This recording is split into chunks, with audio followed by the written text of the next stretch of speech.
Assalamualaikum warahmatullahi wabarakatuh. Bertemu lagi dengan saya, Andi Dwibowo. Oke, di pertemuan kali ini saya akan membahas lagi tentang pembelajaran pendidikan jasmani, olahraga, dan kesehatan. Di video kali ini saya akan memberikan lagi pembelajaran tentang materi kebugaran jasmani, yang tentunya nanti saya akan menyampaikan ini untuk kelas 7. Oke, kita langsung masuk ke page selanjutnya. Nah, di sini saya akan memberikan penjelasan materi ada 4 tahap. Yang pertama adalah pengertian kebugaran jasmani itu apa. Yang kedua adalah komponen dari kebugaran jasmani itu apa. Dan yang ketiga adalah manfaat dari kebugaran jasmani itu apa saja. Dan yang terakhir, bentuk dari latihan kebugaran jasmani itu seperti apa. Oke, langsung saja kita masuk ke yang pertama adalah pengertian dari kebugaran jasmani. Nah, yang pertama adalah kebugaran jasmani adalah kesanggupan dan kemampuan tubuh dalam melakukan penyesuaian terhadap pembebanan fisik yang diberikan kepadanya, yaitu dari kerja yang dilakukan sehari-hari dan tanpa menimbulkan kelelahan berlebihan yang berarti. Nah, di sini juga saya menampilkan pengertian dari kebugaran jasmani menurut Agus Mukholid MPD. Pengertian kebugaran jasmani adalah kemampuan dan kesanggupan untuk melakukan aktivitas atau kerja, mempertinggi daya kerja dengan tanpa mengalami kelelahan yang berlebihan. Nah, bisa disimpulkan dari kedua pengertian itu tersebut, pengertian kebugaran jasmani itu adalah suatu kegiatan aktivitas fisik atau gerak fisik tubuh kalian. Contohnya, kalian diberikan aktivitas olahraga oleh gurunya, nah nanti kalian melakukan aktivitas tersebut. Ketika kalian sudah melakukan olahraga, nah kamu tanpa kelelahan yang berarti atau misalkan capeknya itu sedengan, mampu melakukan olahraga selanjutnya. Nah, itu termasuk kebugaran jasmani kamu itu sudah baik. Tetapi ketika kalian diberikan tugas oleh gurunya, nah untuk menyelesaikan tugas selanjutnya itu kamu sudah lelah atau mungkin kurang kuat. Nah, itu bisa jadi kebugaran jasmani kalian itu kurang baik atau harus dilatih lagi. Nah, itu kurang lebihnya seperti itu dari pengertian kebugaran jasmani. Oke, kita langsung ke page 2, yaitu adalah kita membahas komponen kebugaran jasmani. Setelah kita mengetahui pengertiannya itu seperti apa, kita masuk ke dalam komponennya. Nah, komponen di sini ada 2 tahap. Nanti yang pertama, kebugaran jasmani yang berkaitan dengan kesehatan. Nah, di sini ada 4 macam. Yang pertama adalah kekuatan otot. Kekuatan otot di sini adalah yang berhubungan dengan seluruh anggota otot di dalam tubuh. Dan selanjutnya ada daya tahan otot. Daya tahan otot sini sama dengan yang berkaitan dengan otot, tetapi berbedanya hanya di lamanya aktivitas fisik tersebut. Yang kedua atau yang ketiga, daya tahan aerobik, atau mungkin di sini bisa jadi untuk kecepatan gerak fisik kalian. Ada yang namanya terakhir fleksibilitas. Fleksibilitas di sini adalah kelentukan dari tubuh kalian. Contohnya kalian melakukan penekukan tubuh atau mungkin mencium lututnya sendiri. Nah, itu adalah suatu bentuk fleksibilitas sendiri.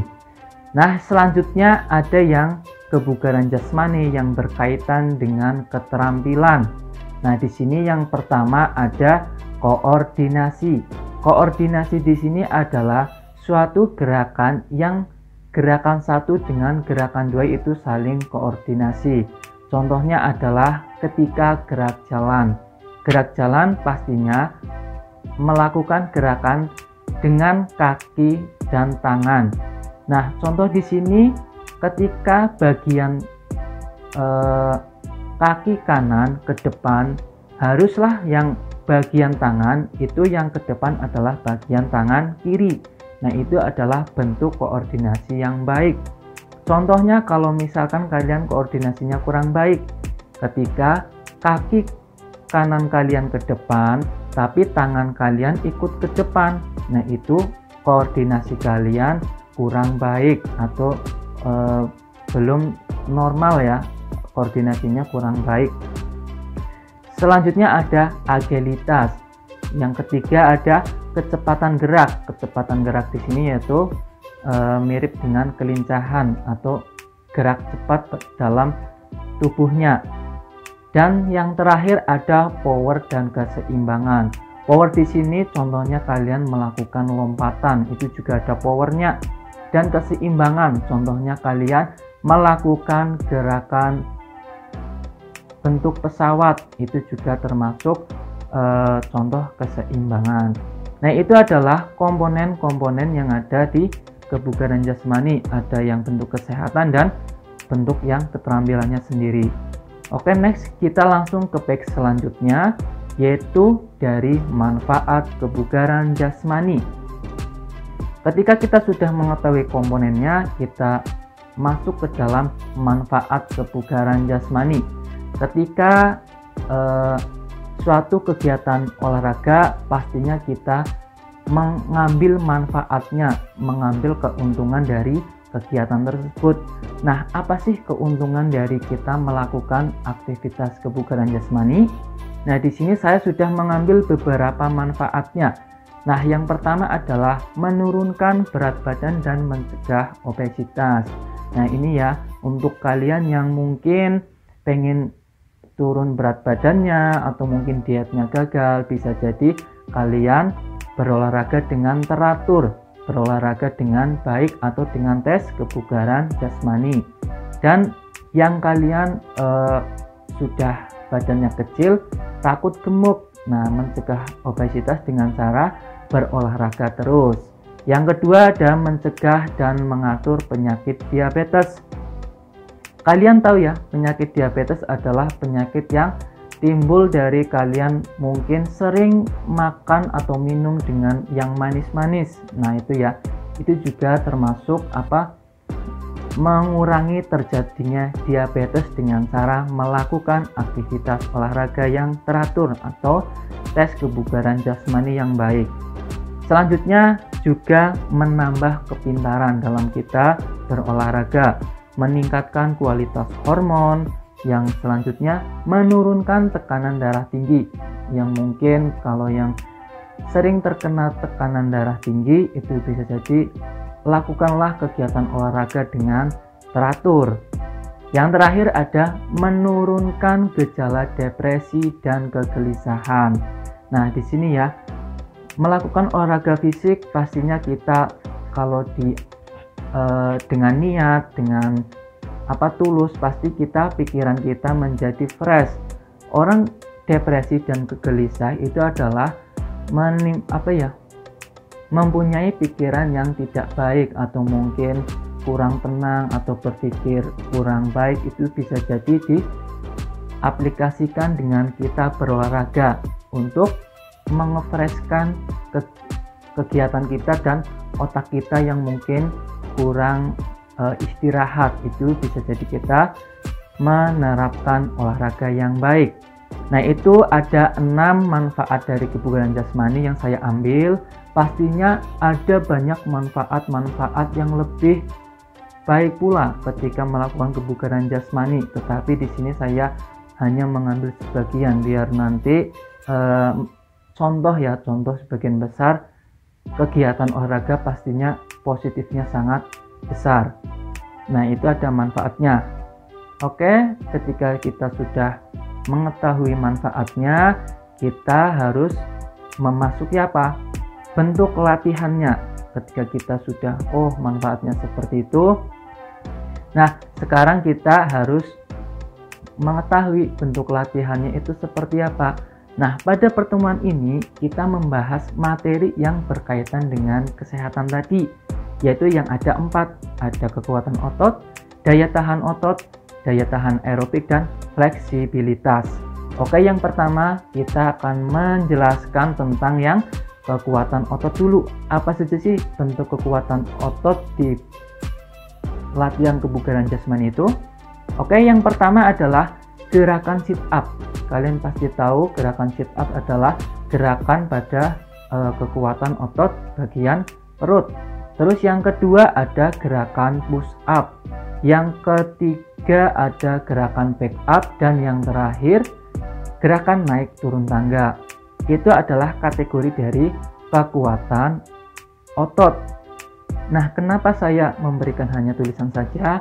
Karena nanti di pertemuan selanjutnya saya akan memberikan secara detail dalam bentuk gambarnya, dalam bentuk kekuatannya di bagian apa sih, sit up, push up di bagian mana, back up di bagian mana, itu nanti saya akan memberikan di pembelajaran berikutnya. Selanjutnya kita masuk ke bagian yang kedua, daya tahan otot. Nah, daya tahan otot kategorinya apa saja? Yaitu nanti di otot lengan, itu nanti kekuatannya. Terus ada di otot tungkai, terus lagi di gerakan squat. Nah, nanti contoh gambarnya nanti di pertemuan selanjutnya ya, secara detail, secara manfaatnya nanti saya berikan di pertemuan selanjutnya. Oke, yang ketiga adalah daya tahan aerobik. Di sini kalian bisa melakukan gerakan jalan cepat ya. Nah, jalan cepat kemarin kan saya sudah bahas, itu adalah kategori atletik, tapi bisa jadi diterapkan di latihan kebugaran jasmani dengan melakukan gerakan jalan cepat. Yang keempat tadi adalah yang terakhir adalah fleksibilitas. Apa itu fleksibilitas? Yang tadi kita melakukan gerakan kelentukan. Nah, kelentukan di sini nanti kita contohnya melakukan gerakan mencium lutut. Nah, itu gerakannya kalau misalkan kalian bisa melakukan cium lutut bisa, itu berarti kelentukan badan kalian bagus. Tetapi kalau misalkan kalian kok baru setengah, sudah sakit, sudah nggak kuat lagi, nah itu bisa ditanyakan kelentukan kalian belum bagus atau kurang baik. Nah, itu adalah bentuk-bentuk dari latihannya. Nah, di sini sampai sini saja materi yang saya bahas dari kegiatan latihan kebugaran jasmani. Yang pertama tadi dari pengertiannya, dari komponen dari kebugaran jasmani, terus manfaatnya itu apa saja tadi sudah saya jelaskan, dan bentuk latihannya itu banyak ya. Dari latihan kebugaran jasmani itu apa aja. Nah, untuk bentuk gerakan spesifik latihannya, untuk gambarnya tadi ya saya ulangi lagi, nanti ada pertemuan selanjutnya, yaitu di pertemuan kedua. Nanti ada contoh gambar dan video nanti kalau di pertemuan selanjutnya. Nah, sekarang kalian sudah sampai sini saja materi tentang kebugaran jasmani untuk pertemuan kali ini. Nah, sekarang saya akan berikan tugasnya, yaitu silahkan kalian menyimpulkan materi yang sudah dijelaskan tadi dari awal sampai akhir, yaitu merangkum materi yang tadi saya sudah jelaskan dari awal sampai akhir. Silahkan dicatat di buku, silahkan dicatat dengan baik dan dijabarkan dengan baik, ditulis di buku. Nanti seperti biasa bisa difoto lalu dikirim lewat WA atau aplikasi yang mendukung. Nah, itu saja pertemuan pada pembelajaran PJOK kali ini untuk materi kebugaran jasmani pertemuan pertama. Sekian dari saya, kurang lebihnya seperti itu. Wassalamualaikum warahmatullahi wabarakatuh.